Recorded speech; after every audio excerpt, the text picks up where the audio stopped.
이사야 40장 3절 말씀 봉독합니다. 이사야 40장 3절 말씀 같이 봉독합니다. 외치는 자의 소리여 이르되 너희는 광야에서 여호와의 길을 예비하라. 사막에서 우리 하나님의 대로를 평탄케 하라. 아멘.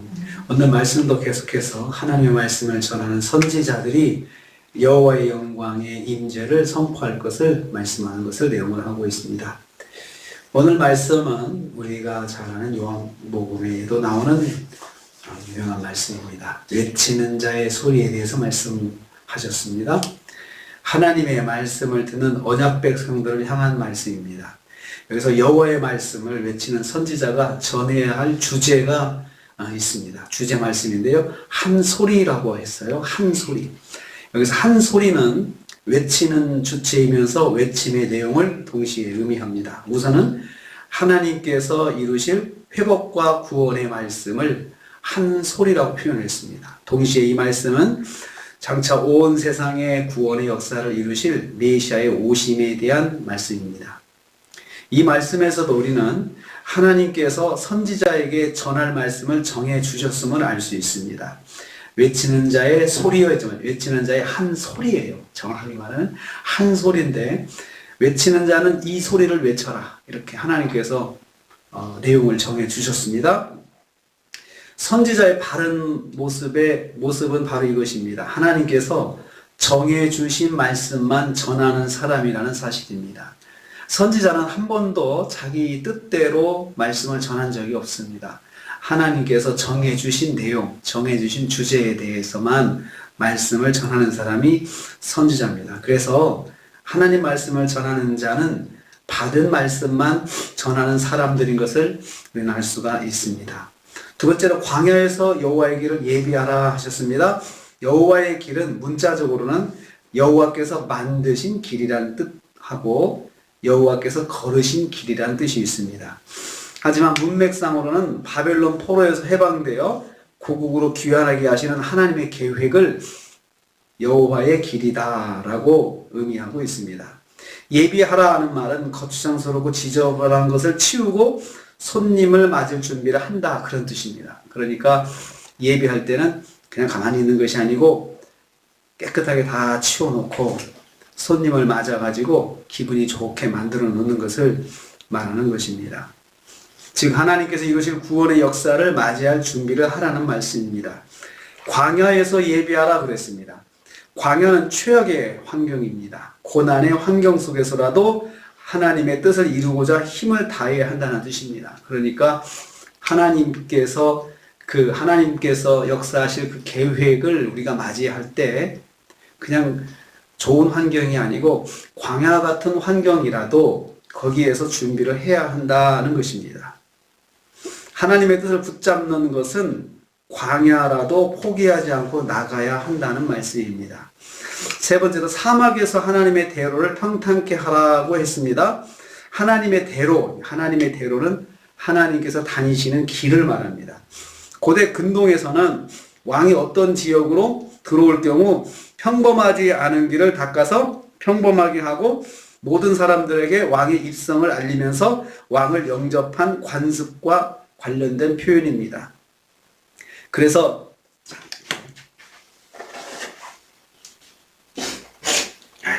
죄송합니다.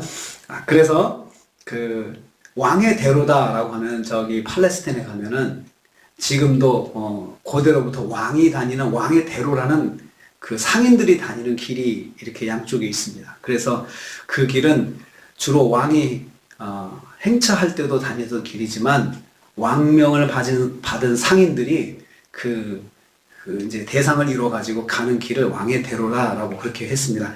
그렇지만 또 왕이 지방을 갈 때 왕이 다닐 수 있도록 만든 길을 왕의 대로다라고 그렇게 표현을 했습니다. 사막에서 평탄케 한다라고 했습니다. 사막은 광야와 동일한 의미를 가지고 있습니다. 그래서 풀 한 폭이 나지 않는 불모의 땅을 사막이다, 아라바다라고 표현했습니다.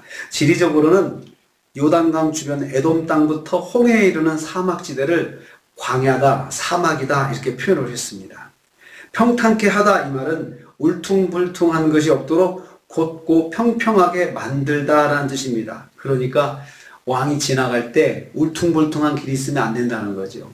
다 미리 깎아가지고 평평하게 만들어 놓아서 왕이 행차하기에 부족함이 없도록 하는 것이 왕의 대로를 평탄케 한다. 왕의 길을 평탄케 한다. 그렇게 이해를 했습니다. 거룩하신 하나님을 영접하기에 합당하지 못한 모든 환경 요소를 제거하고 성결하게 하나님의 임재를 기다리라는 뜻입니다. 그래서 이 말씀은 세례 요한의 사역을 두고도 이 말씀을 딱 인용을 했잖아요. 그래서 이 말씀은 두 가지 의미를 가지고 있습니다. 앞으로 이루실 바벨론 포로에서 해방되어서 돌아오는 그 하게 하는 하나님의 계획들이 잘 이루어질 수 있도록 준비하라 그런 뜻도 있고, 또 멀리는 세례 요한을 통해서 선포될 메시아의 오심을 준비하라라는 의미로 가지고 있습니다. 그래서 이것을 이 요한복음을 통해서 이 말씀이 인용되는 것을 가지고 그렇게 해석을 하는 것입니다. 하나님께서 말씀하실 때는 이중적 의미를 가졌구나. 가깝게는 바벨론 포로에서 돌아오는 하나님의 계획을 말하고, 멀리는 메시아의 오심, 그리스도의 오심에 대한 준비를 하라는 말씀으로 그렇게 이 말씀이 사용되고 있습니다. 그래서 아주 유명한 말씀으로 우리는 기억하고 있습니다. 여기서 말씀하고자 하는 것은 하나님의 그 여호와의 길이나 하나님의 대로를 예비하고 평탄케 하는 그 환경이 광야와 사막이라는 거예요. 광야와 사막 같은 곳에서도 할 일을 해야 된다는 거죠. 그런데 하나님께서 하나님의 뜻을 이루도록 진행하실 때 보면은 대부분이 보면 사막 같은 환경에서, 광야 같은 환경에서 그렇게 시작을 하거든요. 근데 하나님께서 그러한 것들을 환경을 탓하지 말고 그런 속에서부터 하나님의 말씀을 붙잡고 하나님의 뜻을 붙잡는 그러한 그 모습을 가져야 된다라고 말씀하고 있습니다. 그럴 때 하나님께서 역사해 주시는 거죠. 하나님께서 동행해 주시고 하나님께서 또 이루어 주시는 것입니다. 한편 우리는 이걸 통해서 깨닫습니다. 하나님을 만나려면, 하나님의 뜻과 만나려면 먼저 나의 영적인 사막을 평탄케 해야 되는 것입니다. 나의 영적인 사막, 영적인 광야 같은 것들을 내가 스스로 평탄케 하는 게 필요하다는 거죠. 저절로 되는 것이 아니고 나도 뭔가를 해야 되는데 내가 죄를 회개하고 나의 불완전한 모습들을 다 다시 바로 잡으면서 그렇게 하나님 뜻대로 살아야겠다라고 결단하고 헌신할 때 하나님의 뜻과 만나게 된다는 것입니다. 그래서 사막에서부터 평탄케 해야 되고 광야에서부터 예비해야 된다라고 말씀하고 있는 것입니다. 오늘도 우리가 하루를 삽니다. 사막 같은 환경일 수 있지만 그곳에서도 하나님의 뜻은 진행되고 하나님의 또 계획은 진행되고 있습니다. 그래서 그곳에서도 내가 할 일 평탄케 하는 거, 내가 평탄케 하면 얼마나 완벽하게 하겠습니까? 그렇지만 하나님께서 그걸 원하시더라고요. 내가 나름대로 노력하는 것, 내가 뭔가를 하려고 내가 치워야 될 것, 장애물을 제거하고 내게 있는 잘못된 것들을 먼저 꺾어버리고 다 제거하고 하는 그러한 노력들을 하나님께서 바라보신다는 것을 볼 수가 있습니다. 오늘 우리도 하나님의 뜻이 우리의 삶 속에 이루어지도록 평탄케 하고 예비하는 삶을 하셔서 오늘 하루도 주님과 동행하시고 주님이 이루시는 그런 일들을 체험하시는 하루가 되시기를 주님의 이름으로 축복합니다. 주님 감사합니다. 광야에서도 사막에서도 하나님의 길을 예비하고 평탄케 하라 말씀하셨습니다. 아버지 하나님, 앞으로 이루실 하나님의 뜻과 계획을 믿는다면 지금 사막이라도 광야라도 그것을 다듬고 평탄케 하면서 하나님의 뜻을 붙잡는 저희들 되게 하여 주시옵소서. 그래서 오늘 하루도 주님 뜻 가운데 살면서 주님을 영화롭게 하는 삶을 살게 하여 주시옵소서. 예수님의 이름으로 기도하옵나이다. 아멘. 하늘에 계신 우리 아버지여, 이름이 거룩히 여김을 받으시오며 나라에 임하옵시며 뜻이 하늘에서 이룬 것 같이 땅에서 이루어지이다.